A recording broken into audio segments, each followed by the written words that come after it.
Picking up where we left off with part C, let's take a look and compare what they're asking in part C compared to part B. So in part B, we were doing a normal dihybrid cross where the genes were being carried on different chromosomes. Another way to say that is the genes were unlinked. So thinking back to where the G was located, it was located on the big chromosome number 1, and the D gene was carried on the smaller chromosome. That means that those genes were unlinked. They were not carried on the same chromosome. Now in part C, they're telling you that those genes are now linked. So imagine if I do a sample here, and we're looking at the F1 individual, right? So this individual is big G, little g, big D, little d. They're kind of saying now that G and D would be carried on the same chromosome. Or another way maybe to think of that is this and this would be carried on the same chromosome. So G and D, whoops, I did this backwards. G and D would be carried on the same chromosome. So now they're asking you to describe or to predict what the phenotype, so what would they look like compared to if we did a normal dihybrid cross. So what they're saying then is the majority of the offspring would have the parental genotypes. So because there's not going to be any separation of the genes, the G's and the D's are not going to segregate, then we would not see any other combinations of those genes. So looking at our answers here, 25% would be green dwarfs and would be purple tall because they're being carried on the same chromosome. And this should be 25% as well here, okay? Or if you said the opposite and less than 25% would be green tall and less than 25% would be purple dwarf, that's what they're really looking for you to say. Okay, so that's one of the longer questions that you might see on the AP exam. Now, taking the time out again, let's just look at a few things tying this all together. So remember we talked about the rules of probability. We talked about the multiplication rule and we looked at the addition rule. And my way to help you remember the difference between the two was always multiply, right? So for example, if we were looking at big A, big B crossed with little a, little b, and we're trying to figure out what's the percent or what's the probability of getting an offspring that is big A, big B, right? So we know that each letter has a 50% or a 1/2 chance to end up in the gametes. So we use our rule of multiplication to figure out what's the chances of getting big A with little a.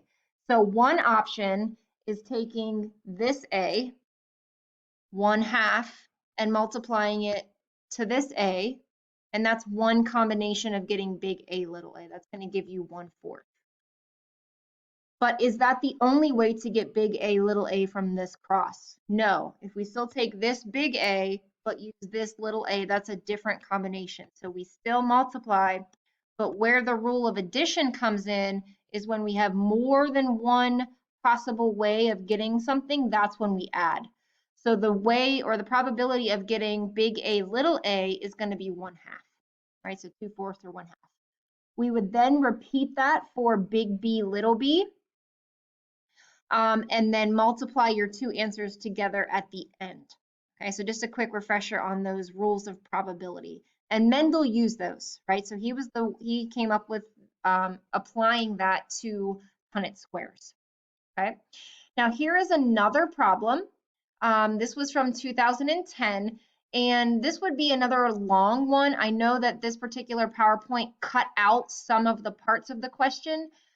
For example, I want to say it was part A and part B for you to answer, but for time's sake, they cut it out and you're just looking at part A. So in this sort of question, they give you a lot to read, a lot to look at, and a lot to analyze. And then they give you the prompt. Okay, so they give you the what are you going to come up with, okay?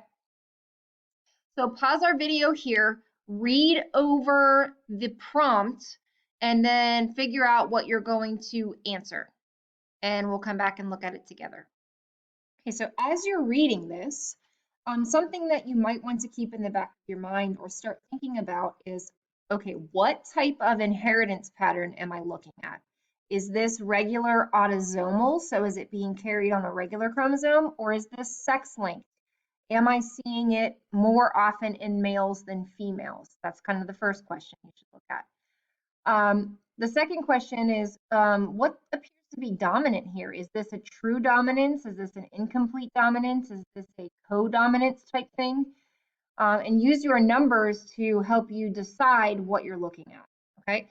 Now, something that is really obvious and really should jump out to you about these two crosses. Let's just kind of work through each one. If you follow the prompt, so we cross two true breeding parents, bronze and red, and all of the F1 have bronze eyes. The red-eyed disappeared. That sounds a lot like Mendel's experiments with his pea plants. If you read on then, the F1 flies were crossed, so that generation was crossed with each other, and we see the data for the F2 generation in the chart below. Notice two big things. Big thing number one is that we're seeing pretty equal amounts in males and females.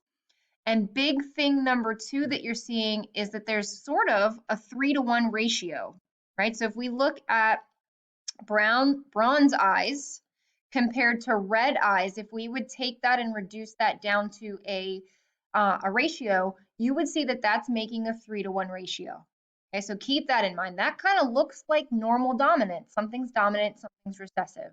One of the traits hid the other one, and then that recessive one reappeared in the F2.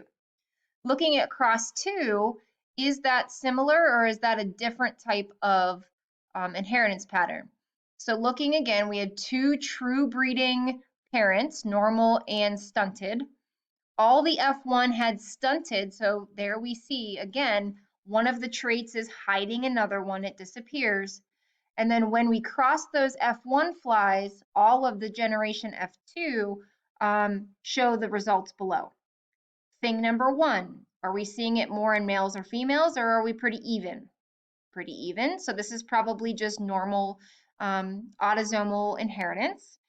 And we see again that 3-to-1 ratio. We see more with the stunted wings compared to the normal wings.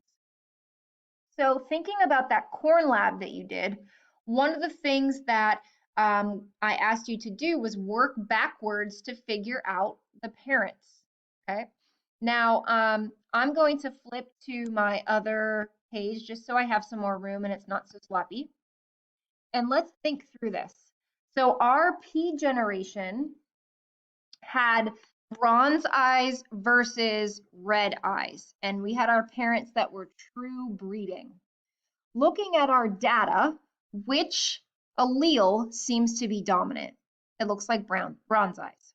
So I'm going to use B's.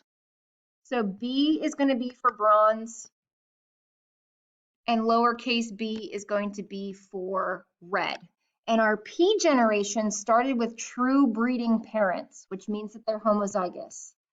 So we had a bronze parent crossed with a red-eyed parent. And doing a Punnett square, you maybe don't even have to, that's going to give you your F1 generation where all of the flies are heterozygous. If we look back at our prompt, all the F1 generation had bronze eyes.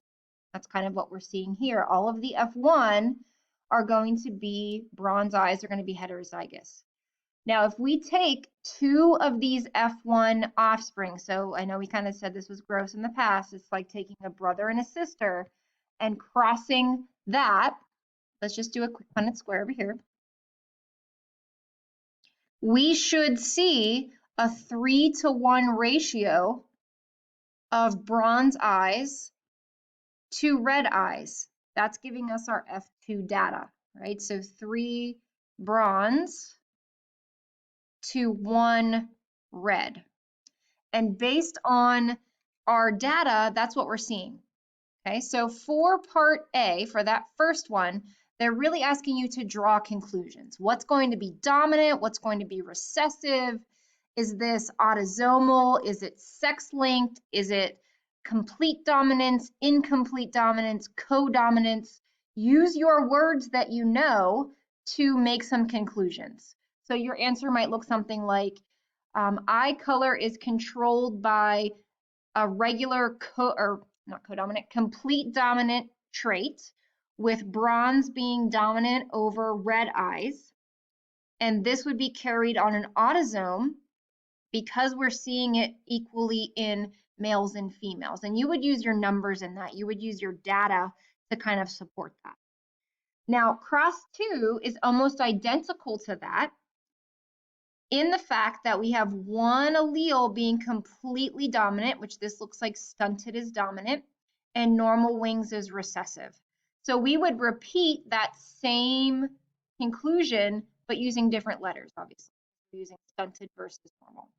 So here is the answer key or the rubric from the College Board that gives you some distinct ways to write that and put that into words, okay? As you saw in all of the other ones, here's the checklist right from the curriculum, so right from that big purple binder that I had on my desk here. And you can kind of work through this and say, yes, I know this, no, I don't, and then use some of those areas to fill in the blanks and look up and ask me for help for those particular things. Thanks for joining me for genetics. Tomorrow we'll take a look at expression of genes, which that's actually what we wrapped up right before the shutdown. So that should be fairly fresh in your mind. So we'll take a look at that tomorrow and Friday. Thanks all.